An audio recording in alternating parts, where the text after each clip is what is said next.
We're in Paris with Julien Laurens. Jules, this is your home city. It is absolutely buzzing because of the recent signing of Kylian Mbappe, as well as the Champions League final. But that signing of Mbappe, as I say, one man's loss is another man's gain.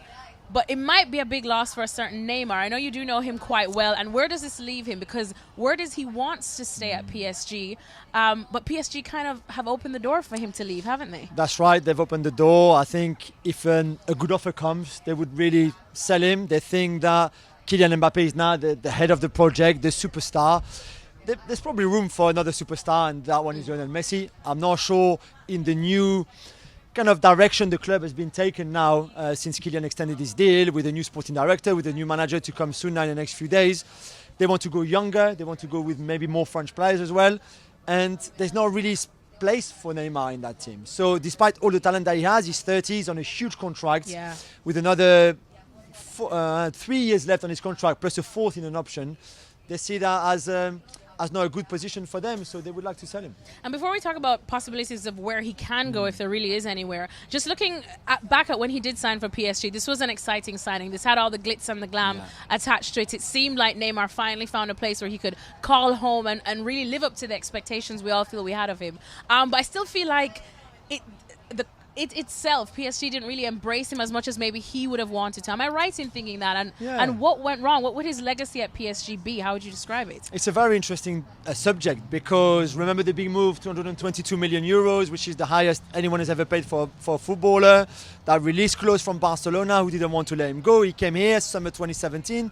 Kylian followed not long after, and we thought, okay, now this is interesting. Perfect, Yes, but then it was just up and down. Some ups, of course, winning the league 4 times in his 5 years, great. The Champions League final, which was really the highlight, and narrowly missed against Bayern Munich. But then a lot of lows.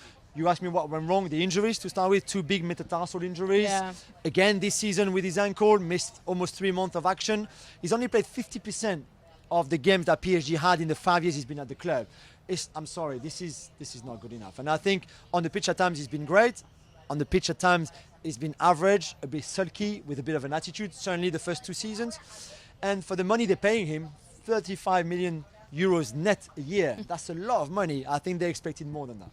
Well, with that said, we talked about how hard it's going to be to find anyone that wants to pay that price tag or pay those wages as well. But if we look at possibilities, where could possibly even open their door or entertain the idea of signing Neymar?